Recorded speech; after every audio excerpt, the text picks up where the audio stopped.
তার মানে রং ধরা যৌবন জং ধরে শেষ।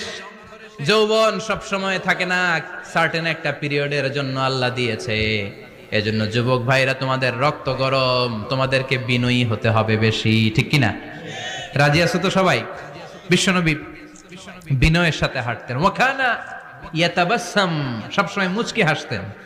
কি করতেন? মুচকি হাসেন তো আপনারা? হাসেন না? মুচকি হাসবেন, কারণ মুচকি হাসতে পয়সা লাগে না। লাগে? মুচকি হাসি দেন তো একটা। এই যে সবার এখন মুচকি হাসি, পয়সা লাগছে? কথা কর। তাবাসসুমুকা ফি ওয়াজহি আখিকা সাদাকা, you smile to your brother, it's a charity. তুমি তোমার ভাইয়ের দিকে তাকিয়ে যে মুচকি হাসবে, এত সদকা দেওয়ার সওয়াব হয়ে যাবে। বিশ্বনবী সব সময় মুচকি হাসতেন। হাসি তিন ধরনের: তাবাসসুম, দিহক, কাহকাহা। কাহকাহা মানে অট্ট হাসি। আলিফ লায়লার দত্তরা যেমন হাসি দেয়,